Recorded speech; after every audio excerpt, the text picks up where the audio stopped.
आम्ही गेले अनेक दिवस महाविकास आघाडीमध्ये त्यांचाच समझोता नाही असं आम्ही त्या ठिकाणी सांगत होतो की आता असताना स्पष्ट झालेलं आहे। एकत्र यादी जाहीर होत नाहीये तर वेगवेगळे तिन्ही पक्ष काँग्रेस असेल, राष्ट्रवादी शरद पवार असेल किंवा शिवसेना उद्धव ठाकरे असतील याच्या वेगवेगळ्या याद्या त्या ठिकाणी बाहेर पडतात आहेत आणि ज्या मतदारसंघामध्ये यांचे अजून मतभेद आहेत ते मतभेद कायम आहेत अशी असणारी परिस्थिती आहे। आणि म्हणून फ्रेंडली फाईट अशा रीतीची संकल्पना पुढे आणली अशी परिस्थिती आहे। ही फ्रेंडली फाईट होणार होती आम्हाला अगोदरपासूनच दिसत होतं आणि म्हणून सातत्याने आम्ही असं भूमिका त्या ठिकाणी घेतली की तुम्ही पहिल्यांदा तुमचं भांडण मिटवा, तुमचं भांडण मिटलं की मग आम्हाला असणारा मतदारसंघ मागायला त्या ठिकाणी सोपे होते। परंतु त्यांचं भांडण मिटत नाही म्हणून त्यांनी असणारा वंचित आम्हाला जागा देत नाही, कुठल्या पाहिजे ते सांगत नाहीत असं असणारं एक नॅरेटिव्ह त्याच्यातून प्रेसमध्ये आलेला होता। ज्या ठिकाणी त्यांचाच समझोता होत नाही त्या ठिकाणी आम्ही असून जाऊन समझोत्यामधला बिघाड व्हायचा अशी जी परिस्थिती होती ती परिस्थिती टाळण्याच्या दृष्टिकोनातून आणि येती निवडणूक ही असणारा अत्यंत महत्त्वाचं आहे हे लक्षात घेता आम्ही काही भूमिका या असणाऱ्या त्या ठिकाणी घेतल्या। त्यामध्ये आम्ही असणारा पहिली भूमिका जी घेतली ती म्हणजे काँग्रेस पक्षाचे जे अध्यक्ष आहेत खरगेजी त्यांना पत्र लिहिलं की मावियामध्ये तुम्हाला ज्या जागा दिली त्याच्यापैकी 7 जागेंवरती आम्ही तुम्हाला पाठिंबा देत आहोत। 2 जागेंवरती आम्ही असणारा पाठिंबा त्या ठिकाणी जाहीर केलेला आहे, एक कोल्हापूर आणि दुसरं असणारं नागपूर। उरलेल्या जागेचं त्यांच्याकडून ज्यावेळेस माहिती येईल आमचा यादी फायनल होण्याच्या अगोदर तर तिथे आम्ही त्यांना असणारा पाठिंबा देऊ अशी असणारी परिस्थिती आहे। या सगळ्या गोंधळामध्ये लक्षात घेता काही सामाजिक राजकीय परिस्थिती अशा डेव्हलप झालेल्या आहेत की ज्याच्यामध्ये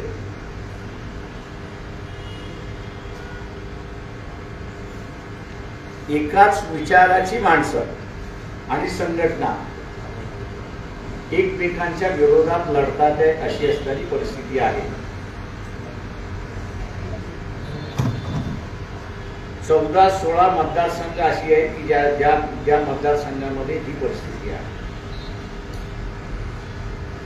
दुसरं आम्ही जे म्हणत होतो की ज्या याद्या ज्या समझोता होणार आहे जिथे समझोता होणार नाही अशी जी परिस्थिती आहे, जो पक्ष लढतोय त्याच पक्षाचं अस्तित्व आहे, उरलेल्या 2 पक्षांचं अस्तित्व नाही अशी असणारी परिस्थिती आहे। आणि त्याचं कारण गेले 20-25 वर्ष हे सातत्याने युतीच्या राजकारणामध्ये लढत आहेत आणि म्हणून जिथे काँग्रेस लढली असेल, जिथे NCP लढली असेल तिथेच यांचं अस्तित्व आहे आणि ज्या लोकसभेच्या मतदारसंघामध्ये हे लढलेले नाहीत त्याच ठिकाणी यांचं असणारं अस्तित्व नाही अशी असणारी परिस्थिती आहे। तीच परिस्थिती आपल्याला असणारा सेना आणि BJP मध्ये त्या ठिकाणी दिसते। ज्या ठिकाणी सेना गेले 20-25 लढत आलेली आहे तेच मतदारसंघ ते मागत आहेत। ज्या मतदारसंघामध्ये ते लढलेले नाहीत त्या मतदारसंघामध्ये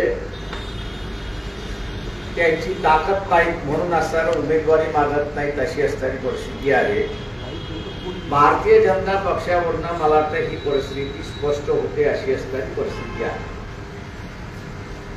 भारतीय जनता पक्षामध्ये जी चर्चा चालू आहे आणि लोकही विचारतात आहेत की एवढे सगळ्या संघटनांची लोक घेण्याची त्याला गरज काय.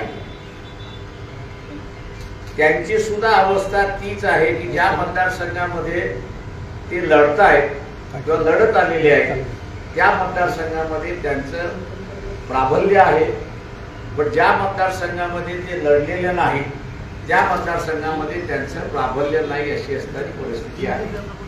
आणि म्हणून ते प्राबल्य आपल्याला मिळावं म्हणून उमेदवार पळवण्याचा भाग चालला. काही पक्ष फोडून आपल्यामध्ये सामील करण्याचा भाग चालला. आणि लेटेस्ट आपण असताना जर पाहिलं तर मनसे सारख्या संघटनेला सुद्धा भारतीय जनता पक्ष आपल्यामध्ये समावेश करून घ्यायचा किंवा ऍडजस्टमेंट करून घेण्याचा प्रयत्न त्या ठिकाणी चाललेला. मी एकच या ठिकाणी मानतोय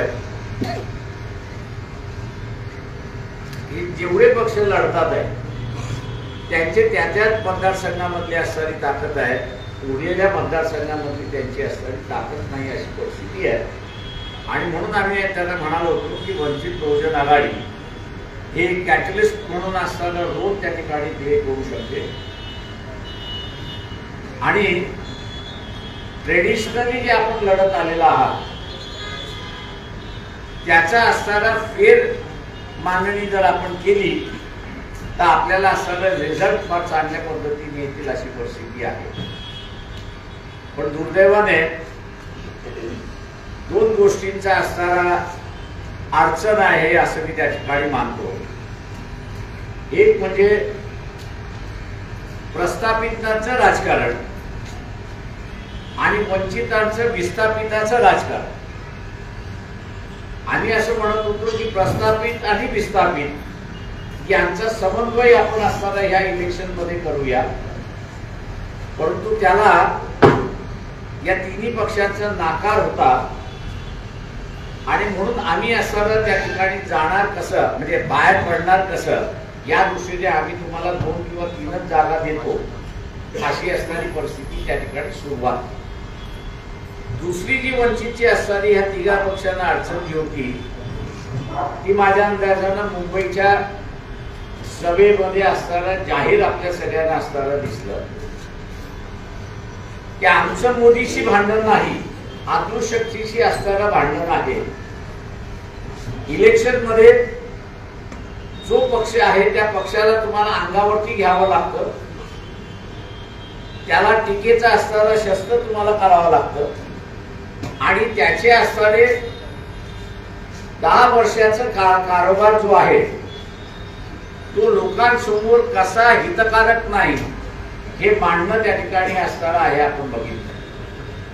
आणि मग त्या सभेमध्ये मी अनेक गोष्टी त्या ठिकाणी मांडू शकतो आणि त्याच्यामुळे अडचण होऊ शकेल म्हणून मला फक्त 5च मिनिटं त्या ठिकाणी दिली. मला त्याच्याबद्दल म्हणणं नाही की राहुल गांधींची सभा होती आणि राहुल गांधीला अधिक वेळ मिळाला पाहिजे होता याची मला जाणीव आहे. वंचितची 2 ठिकाणची असताना अडचण जी आहे, एक की भारतीय जनता पक्ष RSS आणि मोदी यांना सरळ सरळ अंगावरती घेण्याची ताकद आहे, ती पूर्णपणे अडचणीची होती एक भाग. आणि दुसरा भाग जर विस्थापितांची सत्ता किंवा विस्थापितांना सत्तेमध्ये सहभाग करून घ्यायचा हा प्रस्थापितांचा विरोध कायम राहिलेला आहे. आणि ह्या प्रस्थापितांनी काँग्रेस पक्ष ताब्यात घेतलेला आहे, बीजेपी सुद्धा ताब्यात घेतलेली आहे, NCP सुद्धा ताब्यात घेतलेली आहे आणि शिवसेना सुद्धा ताब्यात घेतलेली अशी असणारी परिस्थिती आहे. आणि म्हणून यांचे निवडून आलेले आमदार आणि खासदार आपण बघितले तर हे एकमेकांशी निगडीत आहेत अशी असणारी परिस्थिती आहे. ज्या उमेदवारांची नावं 4 मतदारसंघामध्ये आम्ही आपल्याला वाचून ओळख करून दिलेली आहे, हे सगळे विस्थापित समूहातलेच उमेदवार आहेत. आमचा आग्रह असा होता की या विस्थापितांना आपण बरोबर घेऊन त्या ठिकाणी सत्तेमध्ये गेलं पाहिजे. पण दुर्दैवाने आमची असणारी कन्सेप्ट ही मान्य तर झालीच नाही, पण त्यांच्यामधली भांडणं मिटली नाहीत अशी असणारी परिस्थिती आहे. इलेक्शन जवळ आलं आणि म्हणून आम्ही जी तयारी केली होती त्या तयारीच्या जोरावरती आम्ही आता असणारा या इलेक्शन मध्ये एक आघाडी म्हणून असताना आम्ही त्या ठिकाणी उभं राहतो आणि महाराष्ट्रातले असणारे अनेक मतदारसंघ हे आम्ही लढवणार, हे आम्ही असणारं जाहीर करतो. या ठिकाणी आमचा जो मेन मुद्दा राहणार आहे या इलेक्शन मधला तो म्हणजे हा जो इलेक्ट्रोरल बॉन्ड आहे. आम्ही म्हणत नाही आहोत, पण फायनान्स मिनिस्टर यांचे यजमान जे आहेत तेच म्हणतात आहे की हा जगातला सगळ्यात मोठा असणारा फ्रॉड आहे. दुसरा, काही मेडिकल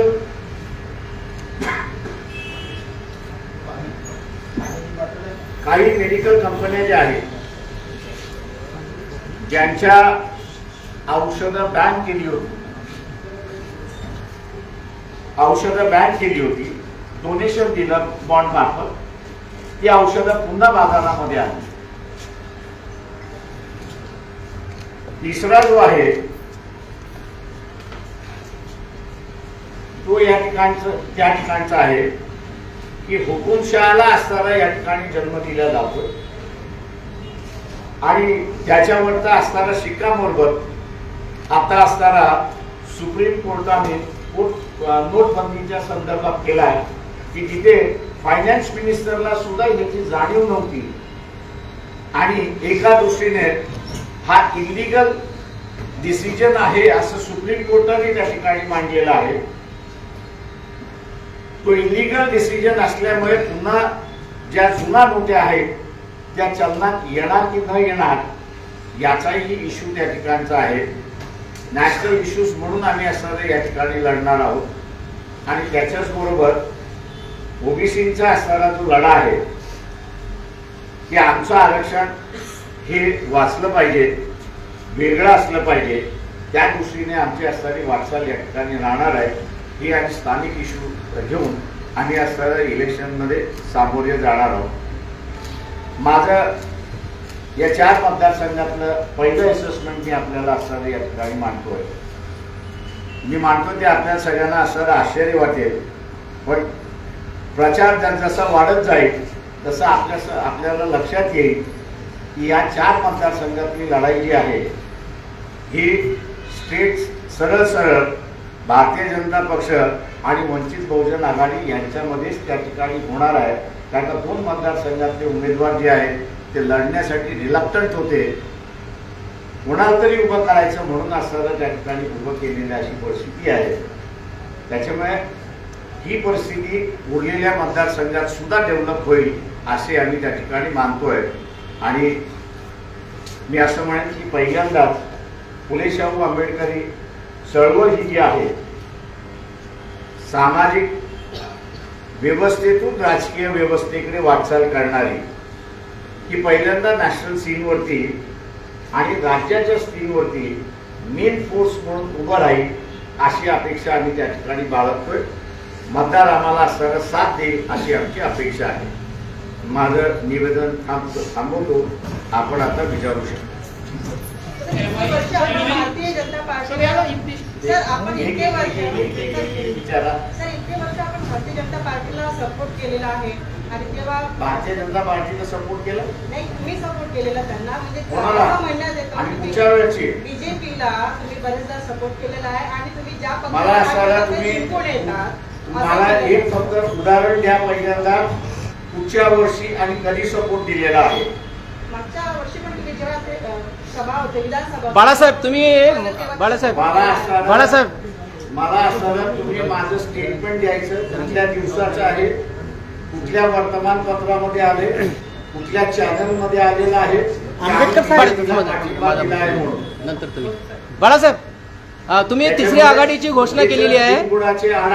बिनबुडाचं म्हणणं चॅनलवरती आपण रिपोर्टर असल्यामुळे आपल्या रिपोर्टरपणाचा दुरुपयोग करू नका, एवढा माझा सल्ला आहे आपल्याला. बाळासाहेब तुम्ही तिसरी आघाडीची घोषणा केलेली आहे, पण तिसऱ्या आघाडीमध्ये मनोज जरांगे पाटील राहणार नाही आणि तिथल्या मराठ्यांनी सुद्धा चक्क सांगितलं आहे की आम्ही वंचित बहुजन आघाडी सोबत नाही आणि कुठल्याही सोबत राहणार नाही म्हणून. जरांगे पाटील तुमच्या सोबत नाही आहे, काल घोषणा झाली. त्यांची झाली ना घोषणा, त्यांची संघटना आहे, त्यांना जो निर्णय घ्यायचा होता त्यांनी तो निर्णय घेतला. त्या ह्याच्यामध्ये त्यांच्या निर्णयाचं आम्ही असं स्वागत करतोय. त्याच्यामुळे ते आहेत की न आहेत याच्याशी आम्ही असं हे करत नाही. एक पक्ष म्हणून आमची भूमिका आम्ही जाहीर केली. त्यांनी एका काळी व्यक्त केलं की आम्हाला असं राजकीय भूमिका घ्यायची आहे आणि राजकीय भूमिका घेत असल्यामुळे आम्ही सकल मराठा जिल्ह्यामधल्या समित्या ज्या आहेत त्यांचं ओपिनियन घेऊ. त्यांनी असं म्हटलं की आपण या इलेक्शनमध्ये भाग घ्यायचा तर आम्ही घेऊ, नाही घ्यायचा म्हटलं तर नाही घेऊ. त्यांनी त्यांच्या संघटनेची भूमिका घेतली, त्याच्यामुळे आम्हाला फरक पडत नाही त्याच्यामध्ये. MIM ने सुद्धा काल प्रस्ताव दिला आहे की आम्ही आजही पुन्हा 2019च्या प्रयोगासाठी तयार आहोत, विचार करावा असं Imtiaz Jaleel. Ruled out MIM totally.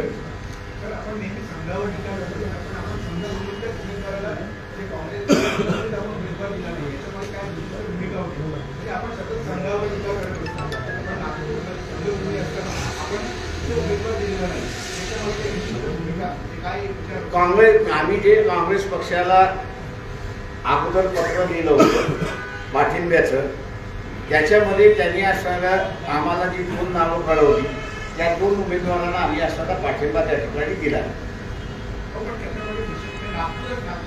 त्यांनी मागितला आम्ही दिला. काँग्रेस पक्षाने आमच्या उमेदवाराला पाठिंबा द्या असं सांगितलं आणि आम्ही त्यांना पाठिंबा दिला. आंबेडकर साहेब कोल्हापूरमध्ये आणि नागपूरमध्ये. आंबेडकर साहेब आज त्यांनी कळवलं तर आम्ही त्याचा विचार करू. आंबेडकर साहेब 2019च्या निवडणुकीमध्ये वंचित बहुजन आघाडीच्यामुळे काँग्रेसला सर्वाधिक फटका बसला आणि भारतीय जनता पक्षाला त्याचा फायदा झाला. 2024 मध्ये सुद्धा नाही अभ्यास बरोबर आहे, अभ्यास बरोबर आहे सर. उमेदवारामुळे वंचित बहुजन आघाडीचे आंबेडकरी जनता भ्रमित आहे, आंबेडकरी जनता भ्रमित आहे. नाही माझा प्रश्नच झाला ना सर पूर्ण. प्रचाराचा मुद्दा असताना तुम्ही टीव्हीच्या माध्यमातून करू नका. आंबेडकरी जनता असताना सांगतोय नाही, आंबेडकरी जनता भ्रमित आहे ना, याचं काय? आता ऐका जरा, झालं ना तुमचं बोलून? बोलू द्या. तुमचं बोलून झालं ना? बोला सर. रिपोर्टर म्हणून राहा, रिपोर्टर म्हणून स्पोक्सपर्सन म्हणून राहू नका, ही माझी विनंती आहे. आणि मागच्या वेळेस एका नाही म्हणाला की काँग्रेस पक्षाला एनसीपीला की तुम्ही 12 ठिकाणी 5 वेळा हारलेला कंटिन्युअसली. त्या कंटिन्युअसली हारलेल्या 12 जागेंमधनं तुम्ही आम्हाला उमेदवार द्या. हे नॅरेटिव्ह का नाही तुम्ही रिपीट करत? सर यावेळेस 5 जागा देतो जरा प्लीज.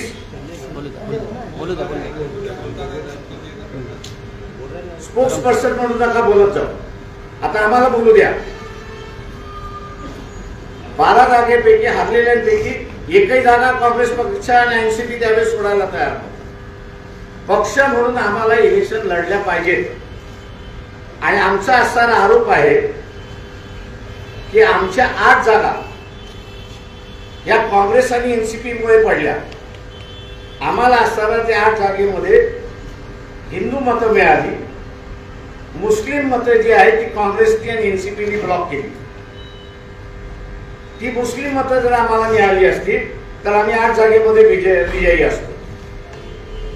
हे अनेक आकड्यांवरनं सिद्ध झालेलं आहे, पण दुर्दैवाने काही जण त्याला मान्य करायला तयार नाही. त्यांचा आमचा दुर्दैव आहे. आता किती उमेदवार निवडून येणार?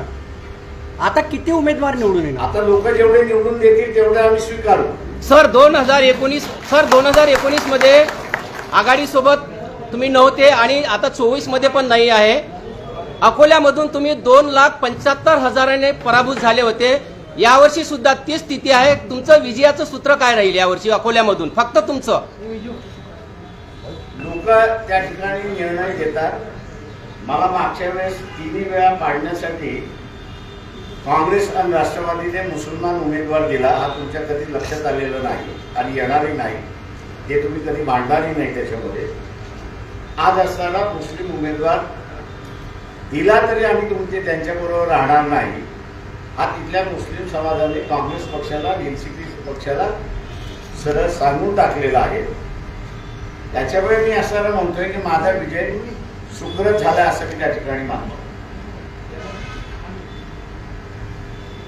सर हिंदी में बताइए, महायुति के साथ आपका ये महागठबंधन क्यों नहीं हो रहा है और कितने सीट पे आप लड़ने वाले हो और क्या कितने सीट पे आप सपोर्ट करने हो? महाविकास आघाड़ी जो है, तीनों पार्टियां जो है, ये तीनों पार्टियां जो विस्थापित समूह है उसको स्वीकारने के लिए तैयार नहीं है. जो सत्ता में प्रस्तापित है उन्होंने इन 3 पार्टियों पे कब्जा किया हुआ है और इसलिए वंचित बहुजन आघाड़ी की ताकत होने के बावजूद भी 2 या 3 सीट के ऊपर जाने के लिए वो तैयार नहीं. इस बात को उनको पता था कि अगर इनको हम लोग इनके ताकत के मुताबिक सीट दी जाएगी, जो विस्थापित समूह है उनको ये नुमाइंदगी देंगी और सत्ता जो कुछ परिवारों के हाथ में बंदिश है वो बांध जो है वो टूट जाएगा और आम आदमी की सत्ता यहाँ पर आना शुरुआत हो. इसलिए हम उस आघाड़ी में जाना भी चाहते थे, लेकिन उस आघाड़ी में ना हमको इज्जत मिलती थी और ना जो ताकत हमको मिलनी चाहिए, ये सीटें मिलनी चाहिए थी, वो सीटें भी वहां पर मिल नहीं रही. दूसरी बात, वहां पर जो है उनका ही झगड़ा खत्म नहीं हुआ है, वो आज भी दिखाई देता है. हर तीनों पार्टियां जो है वो अपनी अपनी अलग अलग लिस्ट वहां पर पब्लिश कर रही है. हम नहीं चाहते थे तो उनके खिचड़ी में हम लोग जाके फंसे और अपनी ताकत को गवा दें. यहाँ पर मैं आज भी मानता हूँ कि वंचित बहुजन आघाड़ी पिछले 5 साल में एक बड़ी ताकत करके उभरी हुई है, एक पर्याय के प्रांत में यहाँ पर उभर चुकी है और जो 4 कॉन्स्टिट्यूंसीज के उम्मीदवार आज लड़ रहे हैं, ये चारों कॉन्स्टिट्यूंसीज के उम्मीदवार जो है उनकी सीधी सीधी लड़ाई जो है वो भारतीय जनता पक्ष के साथ, भारतीय जनता पक्ष में है, क्योंकि 2 उम्मीदवार जो चेंज हुआ है वो लड़ना नहीं चाहते थे. कांग्रेस की ऐसी परिस्थिति है और इन्हीं वजहों से जो है वो आघाड़ी के साथ जो है हम लोग का जुड़ नहीं रहा है या जम नहीं रहा है, एक परिस्थिति है. और इसलिए हम लोग ने फैसला किया कि हम लोग जो है ओबीसी को साथ में लेते हुए, जो मराठा आंदोलन के माध्यम से जरांगे पाटिल ने अगर राजनीति में आने से अपने आप को रोका है, लेकिन उनकी जो ताकत है उसको साथ में लेते हुए यहाँ की बदलाव की राजनीति हम लोग शुरुआत करें. कौन सा लड़ने वाले हैं और कितने सर कितने सीट कही जाती है?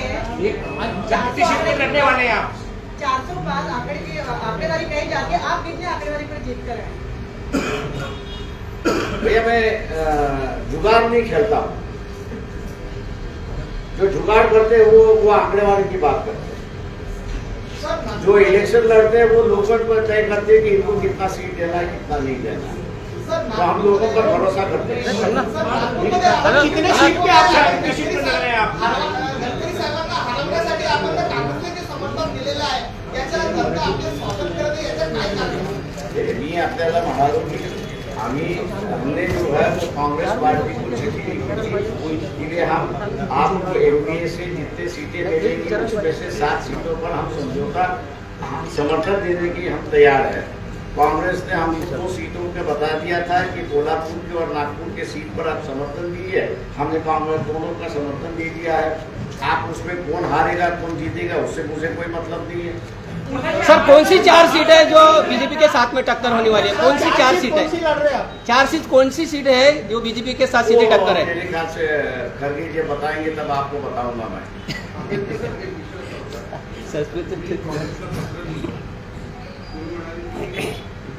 आकडेवारी सांगितली जुगाड मिळत नाही. तुम्ही मग समर्थनाचं पत्र लिहिताना 7चा आकडा कुठून काढला? नंबर 1 नंबर 1 हे 7चा आकडा तुम्ही कसा निवडला? नंबर 2 आता तुम्ही 2 जागांवर समर्थन देऊन आणखी 5 त्याच्यातलं तुमच्या बोलण्यावरून दिसत आहे. त्याच्या बदल्यात तुम्ही काँग्रेसला अकोल्यासाठी समर्थन ऑफिशियल मागणार आहे? अजिबात नाही. आम्ही जे 7 हा जो त्यांना जे महाविकास आघाडीमध्ये जागा मिळणार आहे त्या जागेपैकी त्यांनी जर व्यवस्थित अनालिसिस केलं तर आम्हाला असं दिसलं होतं की आम्ही त्यांना सरळ जिंकण्यामध्ये मदत करू शकतो मताच्या स्वरूपामध्ये, आणि म्हणून आम्ही सरळ 7 जागा त्यांना सरळ कळवल्या. आपल्याकडनं मग नागपुरात आपण उमेदवार दिला नाही का? आपण नागपुरात काँग्रेसच्या उमेदवारात सभा घेणार आहोत काही प्रचार करणार आहे. काँग्रेस पक्षाकडून अजून मला काही प्रस्ताव आलेला नाही. जेव्हा काँग्रेस पक्षाकडून जोपर्यंत प्रस्ताव येत नाही तोपर्यंत मी काही बोलू शकत. प्रस्तावानंतर करणार कसं आपण? प्रस्ताव कसा आहे तो तर बघितला पाहिजे. मला काय मी ऑफेंड कसं काय मला विचारताय? तर महाविकास आघाडीमध्ये असा आरोप होत आहे की तुम्ही आपलं मत स्पष्ट करत नाही, किती जागा पाहिजे तुम्ही आतापर्यंत महाविकास मी आघाडीला आताही सांगितलं नाही. तुम्हाला सरळ सांगितलं की महाविकास आघाडीमधली भांडणं अजून मिटलेली नाही. किती मागणी आज केली ती स्पष्ट माझं करा. त्यांची भांडणं असेपर्यंत आम्ही मागण्याचा प्रश्न उद्भवत नाही.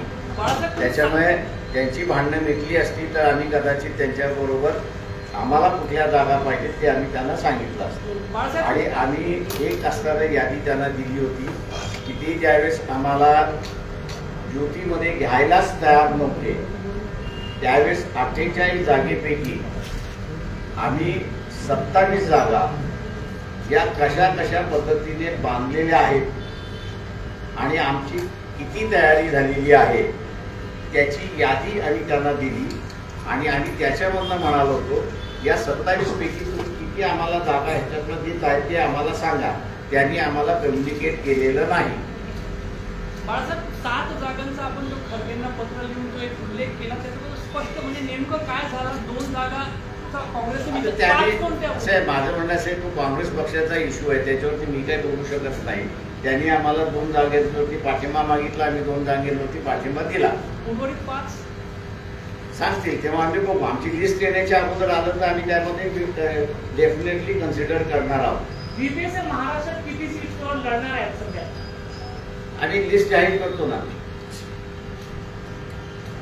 बाळासाहेब, अमरावतीमध्ये लाखोच्या संख्येने तुमची सभा झालेली होती मोठ्या प्रमाणात आणि महाराष्ट्रामध्ये ती सभा मोठी होती, तरी पण तिथे स्थानिक उमेदवारांना तुम्ही स्थान दिलं नसल्यामुळे तिथे वंचित बहुजन आघाडीचे कार्यकर्ता नाराज आहे. इंटरनल मॅटर आहे, मी पब्लिकली डिस्कस करत नाही. Okay sir.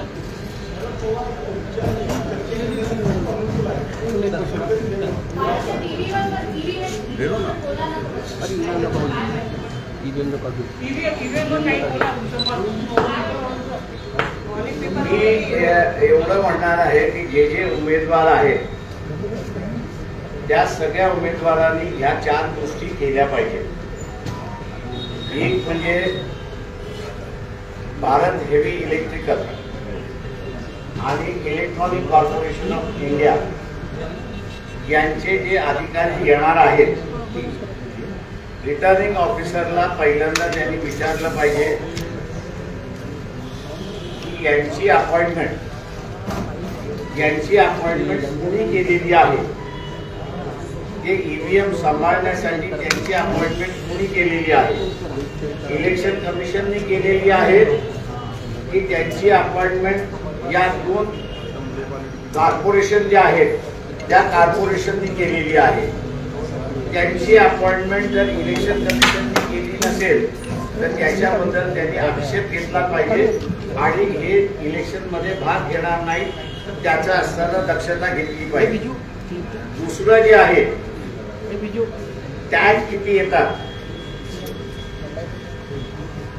सील करणारे टॅग किती येतात त्याचा त्यांनी हिशेब मागितला पाहिजे आरोपकडे, रिटर्निंग ऑफिसरकडे की किती टॅग आलेले आहेत आणि ज्या दिवशी सील होणार त्या दिवशी किती टॅग सील झाले आणि किती शिल्लक राहिले त्याचा असताना हिशेब मागितला पाहिजे. तिसरी गोष्ट, जी डेमॉन्स्ट्रेशन होणार आहे ते फक्त 50 मताचं नाही, तर रिटर्निंग ऑफिसरला त्यांनी सांगितलं पाहिजे की एक पूर्ण मशीन, मग त्याच्यात 800 मतदान असेल किंवा 1200 मतदान असेल, हे पूर्ण 800 आणि 1200 मतदान तुम्ही आम्हाला करून त्या ठिकाणी दाखवा. उमेदवार जे मतदार आहेत ते आणि 800 आणि 1200 जे मतदान दाबल्या जाईल त्या प्रमाणात ह्या उमेदवाराला किती दाबले, या उमेदवाराच्या नावाने किती दाबले, जेवढे उमेदवार आहेत त्याच्या नावाने कोणी कोणी दाबलेले आहेत त्यांचा आकडा घेऊन जेव्हा रिझल्ट हे जे बटन दाबल्या जाईल आणि त्याचा डिस्प्ले जो होईल तो डिस्प्ले दाबलेल्या बरोबर आहे की नाही याचा त्यांनी असताना खुलासा त्या ठिकाणी केला. जी ईव्हीएम आणल्या जाईल, रिटर्निंग ऑफिसर जी ईव्हीएम आणेल ती नाही, तर रॅन्डमली सिलेक्ट झालेली ईव्हीएम जी आहे ती त्यांनी त्या ठिकाणी घेतली पाहिजे. चौथं त्याच्यामध्ये त्यांनी वोटरला जागरूक केलं पाहिजे की बटन दाबता दाबता हे जे पेपर ट्रेल आहे त्या पेपर ट्रेल वरती त्यांनी दाबलेलं बटन म्हणजे सिम्बॉल हा उमटलाय की न उमटलाय हा त्यांनी त्या ठिकाणी बघावं. हे सगळं करून झाल्यानंतर सुद्धा उमेदवारांनी एक अर्ज रिटर्निंग ऑफिसरला त्या ठिकाणी दिला पाहिजे. तो अगोदरच दिला पाहिजे माझं म्हणणं असं आहे, आणि तो म्हणजे मागच्या काउंटिंग मध्ये असं लक्षात आलं की 373 मतदारसंघामध्ये पोल वोट्स आणि काउंटेड वोट्स याची टॅली झाली नाही.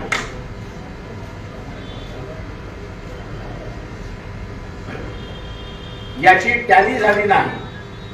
कायदा असं म्हणतो की पोल वोट्स आणि काउंटेड वोट्स याची टॅली झाल्याशिवाय रिझल्ट डिक्लेअर करता येत नाही. आणि म्हणून सगळ्या उमेदवारांनी रिकाउंटिंगचा अर्ज अगोदरच त्या ठिकाणी दाखल केला पाहिजे की पोल वोट्स आणि काउंटेड वोट्स याची टॅली झाली नाही, तर त्यांनी असणारा पेपर ट्रेल याची काउंटिंग मागणी केली पाहिजे. पार्लमेंटने मंजूर केलेला कायदा कंडक्ट ऑफ इलेक्शन पोल्स 1960 या कायद्यानुसार पार्लमेंटात असं म्हणताय की ईव्हीएम मधला एक निकाल आणि पेपर ट्रेल मधला एक निकाल हे दोन वेगवेगळे असतील तर पेपर ट्रेलचा निकाल हा फायनल मांडावा हा पार्लमेंटने कायद्याने त्या ठिकाणी केलेला आहे. याचा अर्थ पार्लमेंट सुद्धा ईव्हीएम वरती विश्वास ठेवत नाही आणि म्हणून ईव्हीएम ची प्रोव्हिजन करत असताना बॅलेट पेपरची असणारी प्रोव्हिजन त्यांनी रद्द केलेली नाही हे आपण लक्षात घ्या. आणि म्हणून कॅन्डिडेटनी मी दिलेल्या सूचना जर त्या ठिकाणी तंतोतंत पाळल्या तर हेराफेरी करण्यासाठी जागा राहत नाही. त्याचा बॅलेट काउंटेड आणि बॅलेट एकदा झालं की ईव्हीएम पेपर ट्रेल त्या ठिकाणी काउंटिंग होतो ईसीएलचे जे अधिकारी आहेत हे जर इलेक्शन कमिशनचे अधिकारी नसतील तर त्यांना ईव्हीएम हँडल करता येत नाही आणि त्यांना जर ईव्हीएम हँडल करता येत नसेल तर पुन्हा बॅलेटवरती यावं लागेल अशी असणारी परिस्थिती आहे. आणि म्हणून मग काउंटिंग ईव्हीएमचं करण्याच्या ऐवजी तिथं पेपर ट्रेनची काउंटिंग ते त्या ठिकाणी मागू शकतात अशी परिस्थिती आहे. कारण इलेक्शन कंडक्ट करण्याचा अधिकार हा इलेक्शन कमिशनच्या अंडर असणारा जो अधिकारी आहे आणि त्याची असणारी स्पेशल ऑर्डर ही प्रेसिडेंट ऑफ इंडिया ही काढते आणि तोच इलेक्शन मध्ये असणारा भाग घेऊ शकतो, ओरिएला घेऊ शकत नाही. त्याच्यामुळे भारत हेवी इलेक्ट्रिकल आणि ईसीएल यांच्या अधिकाराची ऑर्डर ही जर प्रेसिडेंटनी काढलेली नसेल तर त्यांना इलेक्शन मध्ये भाग घेता येत नाही. हा असणारा ऑब्जेक्शनेबल मुद्दा प्रत्येक कॅन्डिडेटनी तिथे उपस्थित केला पाहिजे आणि त्याच्यावरती असणारा आरोपचा निकाल त्यांनी घेतला पाहिजे. भाजपला जेव्हा कोणते मुद्दे नसतात तेव्हा ते काहीतरी ठरवतात. मागील निवडणुकीमध्ये पुलवामा घडवला असा आरोप करण्याची माझा सरळ चॅलेंज आहे की जे मेजर जनरल टीव्ही वरती येतात त्या सगळ्यांना असणारं माझं आव्हान आहे की एकदा तरी खरं बोला की मेजर जनरल येतात ते की मिलिटरीतला कॉन्वॉय याच्या संदर्भातली रूल्स अँड रेग्युलेशन्स आहेत की नाही, 80चा कॉन्वॉय होऊ शकतो का याच्याबद्दल जे रिटायर्ड मिलिटरी ऑफिसर्स येतात आहेत चॅनल्सवरती त्यांचं मला आव्हान आहे त्यांना की हे 80चा कॉन्वॉय होतो का, की कॉन्वॉय की मिलिटरी मधला सुद्धा त्याचे रूल्स अँड रेग्युलेशन्स आहेत. माझ्या माहितीप्रमाणे जे मी वाचलेले आहेत 10 पेक्षा जास्ती कॉन्वॉय होऊ शकत नाही. तेव्हा हा 80चा कसा झाला हे रिटायर्ड मिलिटरी अधिकारी विचारणार आहेत की नाही, हा माझा त्यांना सवाल आहे. तर राम मंदिरच्या मुद्द्यावर भाजप जे आहे निवडणूक लढणार आहे, राम मंदिरच्या मुद्द्यावर वाटतं का हा इम्पॅक्ट करेल राम मंदिरचा मुद्दा या इलेक्शन मध्ये? लोकांना मला या इलेक्शन मध्ये महागाईचा मुद्दा, शेतकऱ्याला त्याच्या शेतीमालाचा भावाचा प्रश्न आणि तरुणांना आपल्याला ह्या व्यवस्थेमध्ये काम मिळणार की न मिळणार हा मुद्दा गाजेल असं मला त्या ठिकाणी दिसतंय. थँक्यू. आभारी आपला